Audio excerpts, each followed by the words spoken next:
किस रूप में देखते सवाल हैं आप? पूछ रही थी। नेहा राठौर सवाल पूछ रही थी, पुलवामा की घटना को लेकर सवाल पूछ रही थी।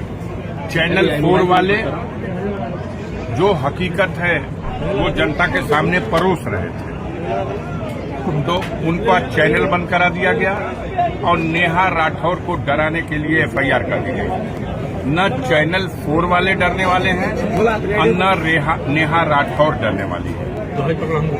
कुछ सवाल थे, अब तो ऐसे ऐसे सवाल हैं और पूरे देश के लोग देख रहे हैं कि अगर सरकार जवाब देने में विफल है तो वो अपनी खीज निकालने के लिए अपने शक्ति का दुरुपयोग करते हैं। तो क्या ये सही मानते हैं इस चीज को, किस चीज एफआईआर लिखे जाने को? बिल्कुल गलत मानते हैं, घोर निंदा करते हैं। लोकतंत्र की व्यवस्था है। बाबा साहब भीमराव अंबेडकर ने संविधान में ये अधिकार दिया है। हम सवाल सरकार से नहीं पूछेंगे तो किससे पूछेंगे? इतनी बड़ी घटना हुई है, विदेशी प्रशिक्षित आतंकवादी घुसते हैं भारत की सीमा में 150 किलोमीटर अंदर आकर के और हमला करके बेगुनाह नागरिकों को, पर्यटकों को मार के चले जाते हैं। मासूम बच्चों को, महिलाओं को वो मार के चले जाते हैं और हम अपनी विफलता को छिपाने के लिए, जी, मारने को सरकार लेकर अपनी विफलता को एक छिपाने के लिए जाति विशेष का नाम पूछ के वो दोषी है जो इस कैंपस के अंदर जो व्यवस्था संभाल रहा है। अगर कोई घटना दुर्घटना यहाँ होती है तो वो दोषी है। पूछा जाएगा कि चौकीदार कहाँ था, वो चौकीदार कहाँ था जब ये सीमा क्रॉस करके आतंकवादी आए? उस चौकीदार ने उनको रोकने के लिए क्या किया? और दूर है। जब उन चौकीदार की तरफ से इसका जवाब नहीं आएगा तो जनता तो सवाल करेगा। साझा जी, पोस्टर पूछ कर मारा गया, इसको किस रूप में देख रहे हैं?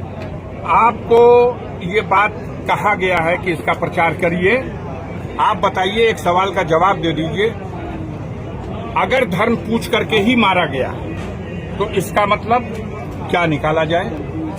महाराष्ट्र में हमारे देश के सुरक्षा का एक जिम्मेदार अधिकारी ट्रेन के अंदर लोगों का धर्म पूछ करके गोली मारा, तो क्या पूरी कौम को कटघरे में खड़ा कर दिया? क्या दुनिया नहीं देख रही है कि कश्मीर के मुकामी लोगों ने अपने जीवन को जोखिम में डाल करके, घायलों को अपनी पीठ पर लाद करके और उन असलहों से लैस आतंकवादियों की धमकी की परवाह न करते हुए दुर्गम पहाड़ियों में हजारों लोगों की जान बचाने का काम किया। सांसद जी, पोस्टर रो रहे हैं वो लोग जो बचे हैं, जिनको नया जीवन मिला है, वो उनके एहसानमंद हैं। लेकिन हमारी मीडिया के पेट में दर्द हो रही है। धर्म पूछ के मारा, उनका मकसद था धर्म के नाम पर नफरत बढ़ाओ और इसका प्रचार करने वालों का भी यही मकसद है कि धर्म के नाम पर नफरत बचाओ। तो देश कैसे मजबूत होगा? देश की एकता के सवाल पर सोचो। इसका उत्तरदायी कौन है? इसका उत्तरदायी व्यवस्था चलाने वाले लोग हैं, सरकार है। जिस सरकार की यह नाकामी है, जिसने सारे देश में ये ढिंढोरा पीटा कि कश्मीर में ऐसी कानून व्यवस्था है कि परिंदा पर नहीं मार सकता, और कश्मीर में इतनी बड़ी घटना हो गई और हमारा प्रधानमंत्री बिहार में जाके वोट मांग रहा है। अभी शहीद हुए लोगों की चिताओं को अग्नि भी लगाई नहीं गई और ये जाकर के वोट मांगे। आपने जिनको हराया वहां पे इस समय राज्यपाल हैं, उनकी कितनी विफलता मानते हैं? अब उनकी विफलता और पूरी सरकार की विफलता, अब इस पर कुछ क्या कहने को शब्द रह गया कोई? हम बेहया हैं और हम कुछ मानेंगे ही नहीं, तो वही बात है। इन लोगों को तो चुल्लू भर पानी में डूब मरना चाहिए। जिनके आह्वान पर सारे देश के पर्यटक वहां गए, उस जम्मू कश्मीर की वादियों में सैर करने गए, अपने परिवार को साथ लेके गए। हमें तो ये भी पता चला, आज द हिंदू अखबार ने लिखा है कि 3 घंटा पहले केरल हाईकोर्ट के 3 जजेस भी अपने परिवार के साथ वहां से गए थे, जो पिकनिक करने, वो लोग वापस लौट गए। तब तो बड़ा हादसा हो सकता, बड़ा हादसा हो सकता था, क्योंकि उन जजेस के ऊपर ये भी उस स्टोरी में आ रहा है।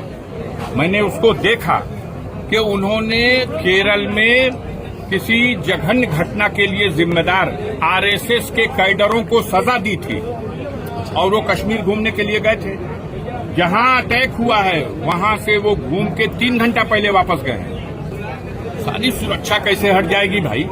अच्छा। कश्मीर में चप्पे चप्पे पर फौज है, हमारी 10 लाख फौजें वहां हैं। और वहां पर जहां 2000 लोग हैं पर्यटक,